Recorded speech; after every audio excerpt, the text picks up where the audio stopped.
A paz do Senhor, meus amados irmãos, aqui é o pastor Márcio de Belém do Pará, mais uma vez levando até você a leitura bíblica diária.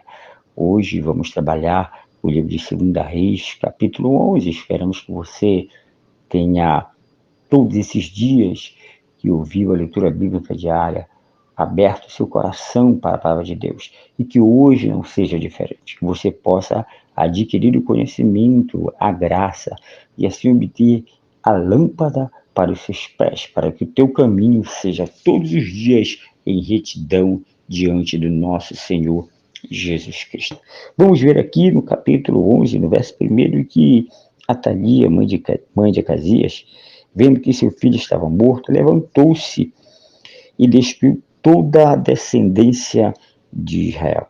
Nós vamos ver aqui que, mais uma vez, os efeitos do pecado de Josafá, quando tentou aliar-se com Israel, que já estava totalmente tomada pela idolatria, vai de novo surtir efeitos drásticos.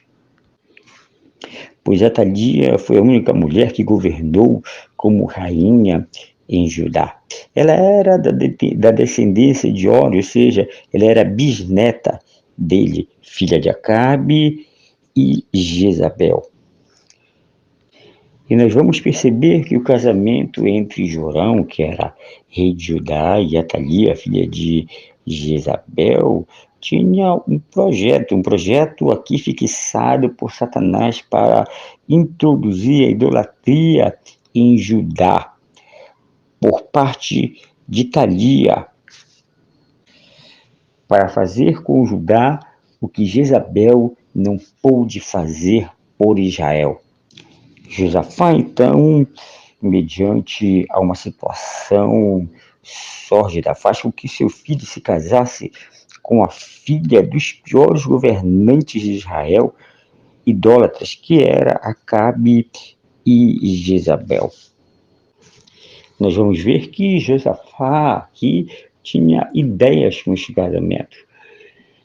Embora que de uma parte talvez oculta, ou talvez de uma parte bem clara, não sabemos ao certo, porque não conhecemos de fato o coração de Josafá, mas ele estava sendo usado pelo inimigo das nossas almas e tentando assim fazer com que houvesse ali um projeto, enganoso da parte do diabo para destruir a semente da mulher, ou seja, para tentar fazer com que se fosse impossível nascer o Messias ao mundo. O verso 2 diz: mas tomando Joseba, filha do rei Jorão, irmã de Acasias, a Joás, filho de Acasias, tirou furtivamente dentre os filhos do rei, os quais eram mortos, e ocultou de Atalia.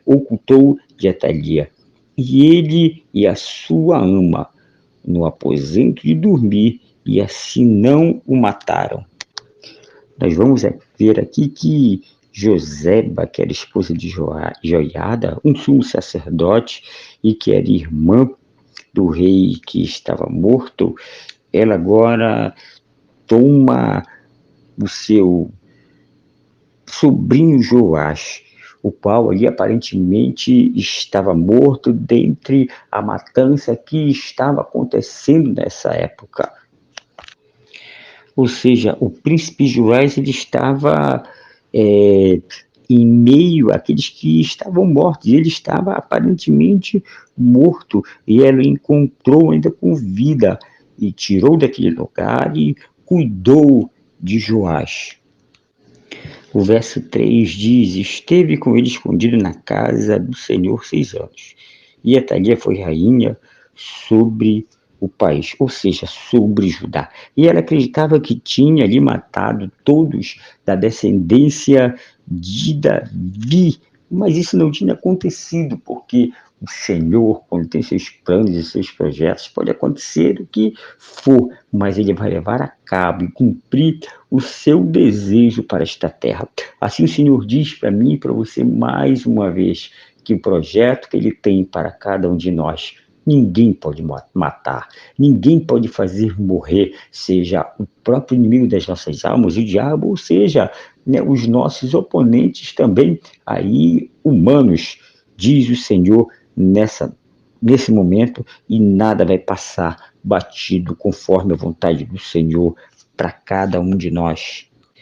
E aconteceu que no verso 4, após ao 7º ano de que tudo tinha acontecido, Joiada tomou os centuriões, os capitões e as pessoas da guarda e os colocou consigo na casa do Senhor e fez com eles uma aliança e, ajuntando-os na casa do Senhor, lhe mostrou o filho do rei. Nós vamos ver que o tempo ele é primordial nas nossas vidas. E o tempo de espera, quando nós conseguimos suportar, ele sempre vai ser algo em que nós não iremos nos arrepender, porque eles esperaram aí 7 longos anos para poderem apresentar este jovem como um príncipe, pois como um bebê que ainda era, quando Joseba pegou, não poderia fazer nada, mas com 7 anos ali, aparentemente, eles já achavam que era chegada a hora de apresentar novamente um rei vindo da linhagem de Davi. Nós vamos ver no verso 5 que Joiada ele toma a terça parte da guarda que estava mediante o castelo, mediante ao palácio, para poder não só guardar o castelo, mas também vigiar tudo, principalmente o que a rainha estava fazendo. E a primeira e a segunda parte que não estavam a trabalhar, pegou Joiada e fez com que eles pudessem adentrar até o palácio, adentrar até aquele território e assim protegerem a entrada deste jovem rei no templo.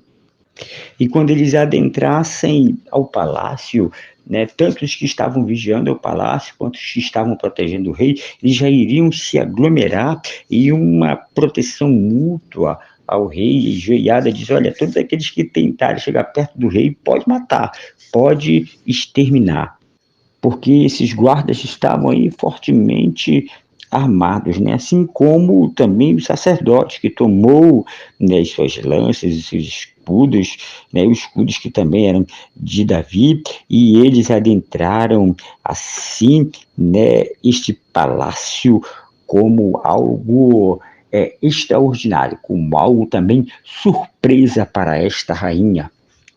E Joiada, então, já estando dentro do templo, dentro do palácio, ele pega o filho do rei e põe-lhe logo uma coroa.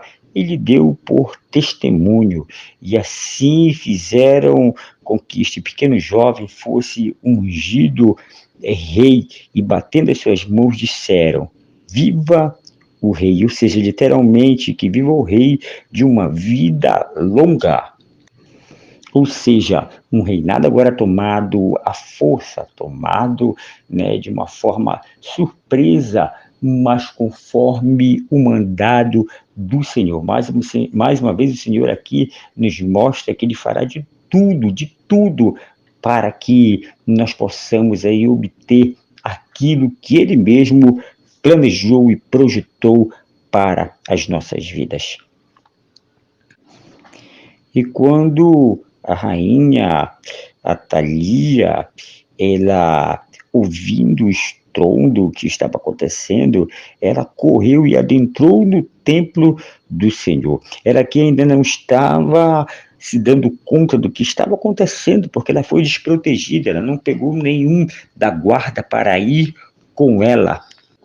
E então, quando ela olha, ela vê que o rei estava junto à coluna, ou seja, estava como de costume, aos seus lados estavam os reis, estavam os trombeteiros, né? Estavam ali também o povo, e o povo já estava alegre, porque este exato momento estava sendo aí configurado um novo rei para esta época. E quando ela começou a escutar as trombetas, até ali então ela rasga os seus vestidos e clamou em alta voz: traição, traição. É certo que, de fato, para ela era uma traição, mas de fato, espiritualmente falando, era a justiça de Deus sobre a linhagem de Davi dando sequência. E conforme o que tinha acontecido, Joiada agora ordenou com que os centuriões que comandavam, né, esta execução junto com ele pudessem levar a Thalia até fora do templo, porque ele não queria que ela fosse morta lá. Ele disse: olha, aquele que leva ela para fora do templo, desembane a sua espada e a mate. Nós vamos ver no verso 17 que o sumo sacerdote, ou seja, Joiada, ele faz agora com que a aliança, né, e o pacto que havia entre Deus e o povo venha a ser renovada, porque ele pega o rei e faz com que o rei e o povo tenham o pacto renovado com o Senhor. Ou seja, um pacto de fidelidade do homem para com Deus. E é certo que o pacto de fidelidade com Deus para o homem nunca é quebrado, nunca é desfeito, porque Deus é aquele que é fidedigno no que ele diz. E dentre esses pactos estava ali o culto racional, o culto que era devido a Deus, e assim Deus continuaria dando a este povo um amparo necessário para que eles viessem viver conforme a graça e a vontade do Senhor. E o verso 18 diz que todo o povo daquela terra entrou no templo de Baal e derrubaram, né? E deste modo despedaçaram todo tipo de imagem, de escultura que estava nos altares, e também mataram ali o sacerdote que cuidava este templo, aquele que estava ali para executar os afazeres daquele lugar. E nós vamos ver aqui que, literalmente, Joiada, ele estabelece os cursos regulares dos cultos, ou seja, os cultos agora passariam a serem, de fato, direto ao Senhor. E logo depois disso, Joiada toma os centuriões, os capitões e os da guarda, e também todo o povo, e leva o novo rei até a casa do rei e faz com que ele possa se assentar no trono dos reis. Nós vamos ver aqui que através de Joiada há uma obra concluída conforme a graça e a vontade do Senhor sobre o trono real e de seus antepassados. E o verso 20 diz que toda a terra estava alegre e toda a cidade esteve em repouso, ou seja, porque Atalia, aquela que estava servindo de uma forma ou de outra ao inimigo das nossas almas e que levava terror e pânico também por causa dos seus patriarcas. Vamos ver aqui que após a sua morte é restabelecida a paz e a alegria ao povo. O verso 21 diz: era Joás de 7 anos de idade quando começou a reinar. Ou seja, queridos, Deus é bom em todo o tempo, independente da idade, independente, né, de como estejam nossas vidas. O Senhor é aquele que nos levanta, é aquele que cuida de nós e nos dá muita graça. E o Senhor diz para você, mais uma vez, creia naquele que tudo pode, naquele que muda situações, naquele que faz reviver aquilo que parecia estar morto e te faz aí como um homem abençoado do Senhor, como este pequeno rei para Judá. Que Deus nos abençoe, nos dê da sua graça. Esse foi, mais uma vez, o livro de 2 Reis, agora capítulo 11. Amém?